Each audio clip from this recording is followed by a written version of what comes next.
In breaking news out of the UK, Buckingham Palace has just released a statement over the allegations against the former Prince Andrew's links to Jeffrey Epstein. It says King Charles has made clear his profound concern at allegations which continue to come to light in respect of former Prince Andrew's conduct. If we are approached by police, we stand ready to support them. Comes after King Charles was heckled over Andrew's ties to Epstein earlier in the day. Right. Settle in, because King Charles has just done something absolutely unprecedented. He has publicly addressed the Epstein files and his brother Andrew's involvement. And trust me, this is not your average royal statement. This is damage control on a scale we have never seen before, and the palace is scrambling. So here is what you need to know. Buckingham Palace has released a statement saying the king has profound concern over allegations continuing to emerge about Andrew Mountbatten Windsor. Yes, they are not even calling him the Duke of York anymore because Charles stripped him of that title last year. And they have confirmed they will cooperate with Thames Valley Police if approached about claims that Andrew allegedly shared confidential government documents with convicted sex offender Jeffrey Epstein during his time as Britain's trade envoy, which is frankly staggering if proven true. Now, before we dive into the absolute chaos unfolding behind palace walls, if you are obsessed with royal drama served with facts, not fiction, then you need to subscribe to Crown Tea, because we are here every single week breaking down the biggest stories with receipts, research, and zero nonsense. Hit that button, let us get into this together. Now, let us talk about why this matters so much right now. The United States Department of Justice released over 3 million documents relating to Jeffrey Epstein on the 30th of January. And while being named or pictured in those files does not automatically suggest wrongdoing, the sheer volume of material has reignited public scrutiny over Andrew's decades-long association with Epstein, and the palace knows this is not going away quietly. According to the official statement from Buckingham Palace, the king has made clear through words and unprecedented actions his profound concern at allegations which continue to come to light in respect of Andrew's conduct. And they emphasized that while specific claims are for Andrew to address himself, the palace stands ready to support Thames Valley Police if contacted, which is significant because it signals the institution is distancing itself from Andrew while leaving the door open for law enforcement cooperation.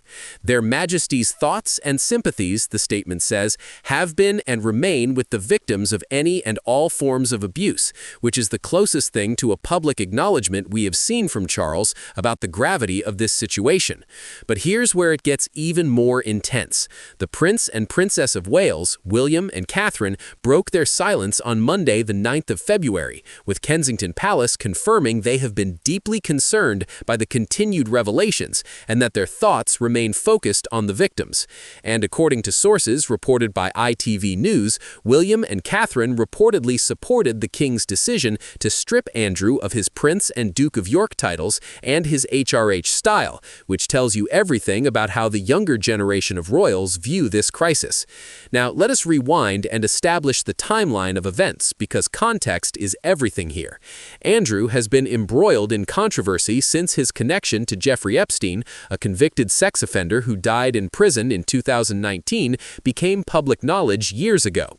In 2022, the late Queen Elizabeth II stripped her son Andrew of his honorary military roles, and he gave up using his HRH style following a civil case brought by Virginia Giuffre, who tragically died by suicide last year.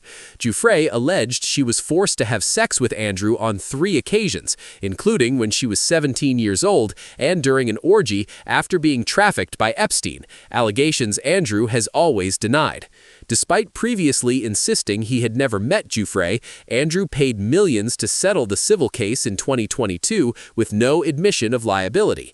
And that settlement, along with his disastrous Newsnight interview in 2019, where he claimed he could not sweat and was at Pizza Express in Woking, has made him arguably the most controversial figure in the modern royal family. Last week, Andrew finally left Royal Lodge, the sprawling Windsor estate he had occupied for years, and moved to the King's private Sandringham estate, with Charles personally funding his new life through an annual stipend, which some see as the King trying to keep his brother quiet and out of the public eye. Public reaction has been swift and unforgiving, with many questioning why Andrew has not been compelled to testify before United States lawmakers about his links to Epstein. And former BBC royal correspondent Peter Hunt has publicly called on King Charles to make clear that Andrew should testify before the U.S. Congress and to support legislation removing his brother from the line of succession, where he currently sits 8th.